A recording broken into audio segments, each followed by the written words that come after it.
Assalamualaikum warahmatullahi wabarakatuh. Selamat datang di Fisika Mudah bersama Pak Anang Rifai. Anak-anak, pada video kali ini Pak Anang mau menjelaskan fisika kelas 12 tentang fisika inti dan radioaktif. Anak-anak, pada bahasan fisika inti kita akan memulai tentang konsep atom yang dulu diungkapkan oleh Bohr, ya. Itu yang terakhir yang diakui kebenarannya sampai sekarang adalah model atom Bohr. Maka dari konsep yang diungkapkan oleh Bohr tadi kita dapatkan bahwa katanya Bohr itu kalau atom atau bisa juga dikatakan sebagai unsur gitu ya, itu terdiri dari inti ya, yang di tengah ini inti, kemudian ini elektron ya. Elektron berputar mengelilingi inti ya. Nah, kemudian massa atom itu terkonsentrasi pada intinya. Jadi terkonsentrasi pada intinya. Di sini ruang kosong ya, ruang kosong. Nah, ini mirip dengan planet-planet yang berputar mengitari matahari. Itu makronya, ini mikronya gitu ya. Jadi konsep dari alam semesta ini hampir mirip. Kalau makro ya kita lihat matahari dikelilingi oleh planet-planet ya, mulai dari Merkurius, Venus dan selanjutnya. Kemudian kalau di mikronya adalah inti atom gitu ya, dikelilingi oleh elektron yang berputar mengelilingi inti atom tadi, yang ada di kulit atom ya, di kulit ya. Nah, itu tergantung jumlah elektronnya gitu ya, posisinya itu nanti diperdalam di kimia juga ada ya. Jadi dia akan tersusun sesuai dengan aturan yang dibuat oleh Bohr pada saat itu.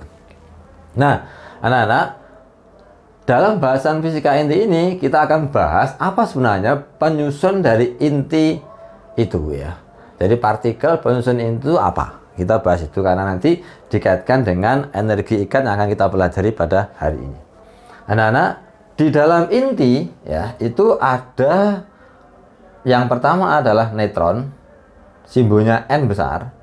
Yang kedua adalah proton, simbolnya adalah P. Ya, ini proton dan neutron. Jadi dalam inti itu ada proton dan neutron gitu ya. Dalam inti itu.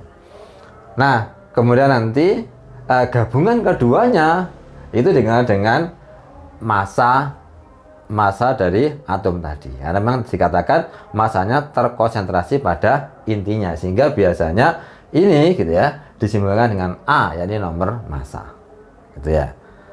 Nah, konsep atom Bohr ini kemudian untuk mempermudah kita dibuatkan simbol bahwa X, kemudian yang bawah ini Z, yang atas ini A. Ini biasanya di kimia selalu akan ada seperti ini ya. Di sistem periodik itu masing-masing atom, masing-masing unsur itu akan ada seperti ini. Gitu ya. Nah, X-nya ini jenis unsurnya, jenis atomnya. Misalkan litium, berarti X-nya adalah litium, Li. Misalkan karbon, berarti X-nya adalah C. Misalkan natrium, misalkan X-nya berarti Na dan selanjutnya ya. Nitrogen berarti N. Hidrogen dan sebagainya ya. Ini adalah jenis unsur ya, jenis atomnya. Nah, kemudian menggambarkan di bawahnya ini Z. Z ini adalah nomor atom ya. Ya, di sistem periodik kalau ada Z-nya ini ada namanya nomor atom. Nomor atom itu menggambarkan jumlah proton. Jadi kalau misalkan litium misalkan Li ya, itu misalkan bawahnya 3 ya, atasnya 7 misalkan ya. 3 berarti nah itu menunjukkan nomor atomnya berarti 3, jumlah protonnya 3. Nah, gitu ya, contoh ya. Nanti disoalkan saya menggunakan litium ya, Li. Nah, kemudian jumlah proton itu sama jumlah elektron. Jadi gitu ya. Jumlah proton sama dengan jumlah elektron. Kalau di sini 3 Z-nya, maka ya jumlah protonnya 3, jumlah elektronnya juga 3. Ya. Misalkan helium, He misalkan, sini 2 misalkan. 2 sini 4. Nah, berarti kalau seperti itu maka jumlah protonnya 2, jumlah elektronnya juga 2 gitu ya. Nah, misalkan atom yang lain, hidrogen misalkan H, ini kan 1-1 ya, berarti hidrogen jumlah atomnya, nomor atomnya 1, maka protonnya 1, elektronnya 1 dan sebagainya. Dilihat sendiri anak-anak di sistem periodik di sana ada. Nah, kemudian yang atas ya, ini adalah menunjukkan nomor massa gitu ya. Jadi kalau misalnya litium tadi 7, maka massa dari atom tadi ya sekitar 7 gitu ya. Itu nanti di latihan soal akan kita dapatkan ya. Nah, ini konsepnya. Nah, kemudian tadi kan sudah kita jelaskan tentang proton, kemudian tentang massa, tapi neutronnya bagaimana? Neutronnya itu adalah A-Z gitu ya. Karena di sini tadi isinya neutron dan proton gitu ya, maka inti dikurangi proton ketemunya adalah N, neutron gitu ya. Makanya N-nya adalah A, nomor massa atau massa inti gitu ya. Kemudian dikurangi Z, Z-nya adalah proton. Nah, hasilnya tinggal neutron. Nah, jadi neutron itu adalah A-Z. Kalau nyari proton tinggal Z-nya berapa. Kalau nyari massa inti tinggal A-nya berapa. Wes itu ya. Itu tentang penyusun inti ya, partikel-partikel atau nukleon-nukleon penyusun inti. Nah, sekarang saya akan masuk ke bahasan tentang defek massa dan energi ikat. Ternyata, anak-anak, inti tadi itu kan tersusun dari neutron dan proton ya. Di dalam inti itu ada neutron dan proton.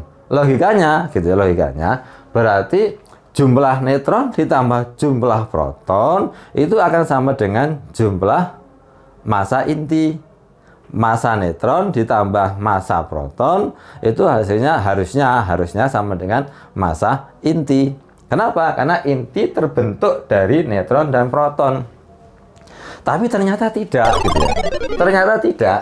Jadi ternyata massa proton ya, setiap unsur yang kita mau teliti ya, massa proton dari unsur itu ditambah massa neutronnya ternyata lebih besar dari massa inti. Jadi penyusunnya setelah digabung awal dan akhirnya itu lebih besar awal. Berarti kan ada yang hilang. Kemana yang hilang itu? Ah, itu ya. Ya, selisihnya itulah yang dikenal dengan defek massa. Ya, selisihnya itulah yang namanya defek massa. Proton dan neutron sebagai awal mula sebelum dibentuk inti gitu ya. Kemudian digabung menjadi inti, ternyata ada perbedaan massa. Nah, perbedaan massa itulah namanya defek massa.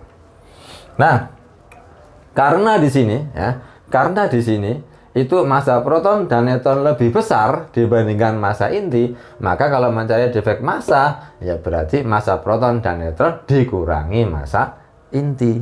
Nah, itu ya, itu adalah defek massa. Ulangi lagi, massa proton dan neutron dikurangi massa inti, yang besar dikurangi yang kecil, itu adalah defek massa. Sehingga nanti kalau misalkan mencari defek massa ya tinggal berapa protonnya dikalikan massa proton ditambah berapa neutronnya dikalikan massa neutron dikurangi massa inti. Ya, itu ya. Itu tentang defek massa. Nah, sekarang defek massa ini ternyata digunakan untuk membentuk energi ikat gitu ya. Nah, energi ikat itu bisa dirumuskan penemuan dari Einstein dulu kan, E sama dengan mc kuadrat. Makanya dari situ bisa dibuat bahwa energi ikat itu bisa dirumuskan defek massa ya dikalikan c kuadrat. Ini kalau dalam bentuk E-nya joule, defek massanya kilogram. Namun faktanya proton neutron itu kecil sekali. Tidak mungkin kita buatkan, atau susah ya bisa aja, tapi susah kita buat dalam bentuk kilogram atau gram, itu susah. Makanya kemudian dibuat satuan lain yang namanya satuan SMA, satuan massa atom. Nah, ini khusus untuk partikel-partikel penyusun inti, semuanya menggunakan satuan massa atom, gitu ya. Nah, kalau menggunakan satuan massa atom, maka energi ikatnya tadi rumusnya berubah menjadi defek massa dikalikan 931. Nah, apa satuan dari energinya? Bukan lagi joule, tapi MeV, mega elektron volt. Jadi nanti pada bahasan fisika inti dan radioaktif, kalau mencari energi ikat itu selalu menggunakan MeV, mega elektron volt. Rumusnya adalah defek massa dikalikan 931. Dan defek massa ini, gitu ya, itu cara mencarinya tadi adalah jumlah dari massa proton dan neutronnya dikurangi massa inti. Semua ada di tabel, tinggal memasukkan. Baik anak-anak, ini adalah konsep awal tentang fisika inti dan radioaktif. Masih bahas tentang partikel-partikel penyusun inti. Untuk memperdalam, mari saya tunjukkan satu contoh soal saja ya, sehingga nanti biar lebih paham. Baik anak-anak, saya ambilkan satu contoh soal dari buku Sakuvindo halaman 313. Soal latihan 11.2. Anak-anak, saya bacakan soalnya. Gunakan tabel 11.2 dan 11.3 untuk menghitung defek massa, energi ikat per nukleon untuk atom litium Li. Itu soalnya. Anak-anak, tabelnya sudah saya pindahkan langsung di sini, sehingga saya dapatkan bahwa di sini nanti ada beberapa data. Yang pertama, massa protonnya sekian ya, 1,007825. Ini satuannya SMA ya. SMA itu satuan massa atom. Kemudian ini neutron ya. Massa neutron itu sekian, ini sudah ketetapan ya, 1,008665 SMA, satuan massa atom. Kemudian massa litium itu adalah 7,016003 SMA. Jadi semua dalam bentuk SMA, satuan massa atom. Nah, ini litium. Nah, sekarang sebelum kita mencari defek massa, maka dari atom litium ini Li, maka kita bisa dapatkan, gitu ya. Yang pertama adalah jumlah protonnya. Ya. Jadi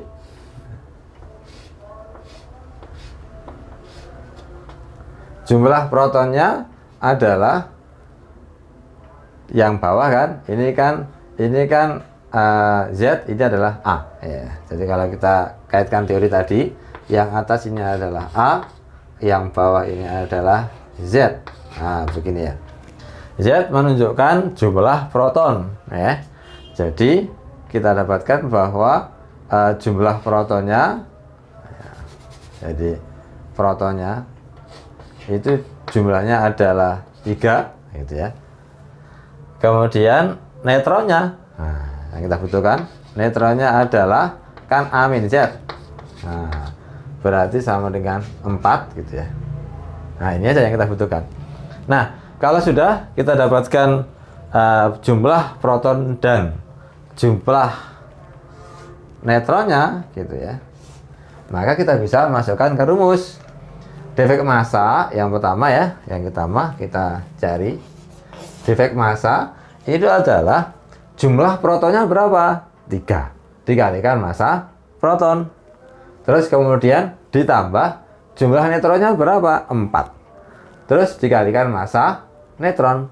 Nah, terus hasilnya dikurangi massa inti. Jadi penyusun inti, massanya dikurangi inti yang sudah jadi. Itu adalah defek massa.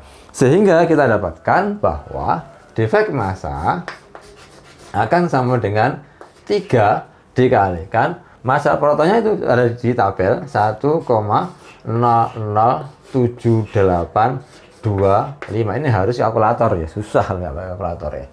Terus ditambah dengan 4 dikalikan massa neutronnya itu 1,0081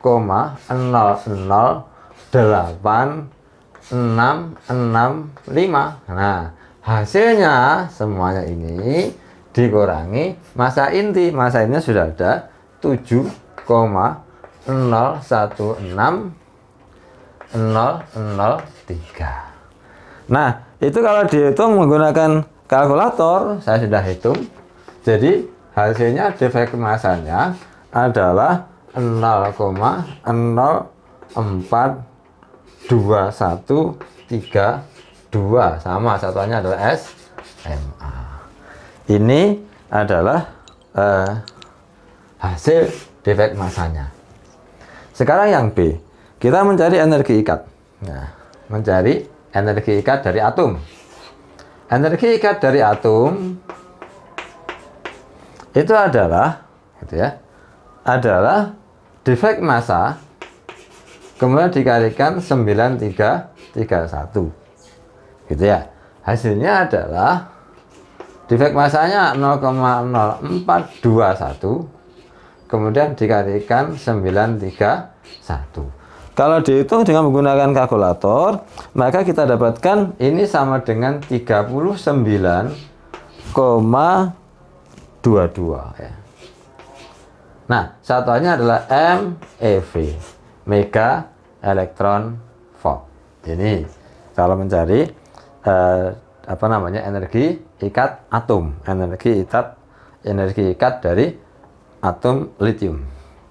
Kemudian yang ketiga, yang C, mencari energi ikat tiap nukleon. Kalau tiap nukleon, karena di dalam inti ada 7 nukleon, yakni yang pertama adalah 3 proton dan 4, yang kedua 4 neutron, jadi ada 7 kan? Maka mencari delta E, energi ikat tiap nukleon, itu adalah delta E atau energi ikat dari atom dibagi dengan berapa jumlah nukleonnya, 7, berarti dibagi dengan nomor massa A, gitu ya. Nah, hasilnya adalah ini adalah 39,22 dibagi dengan 7. Itu tadi hasilnya adalah 5,6. Satuannya adalah MeV, mega elektron volt per nukleon. Nah, tiap-tiap nukleon itu mempunyai energi ikat sebesar 5,6. Tapi kalau keseluruhan dari atom litium mempunyai energi ikat sebesar 39,22 mega elektron volt. Demikian anak-anak untuk video pertama kali bab 11 ini. Jangan lupa nunggu bab berikutnya, nunggu video berikutnya agar konsep tentang fisika inti dan radioaktif ini kemudian bisa difahami dengan baik dan dicoba dengan mengerjakan soal-soal yang setipe. Demikian, semoga bermanfaat. Assalamualaikum warahmatullahi wabarakatuh.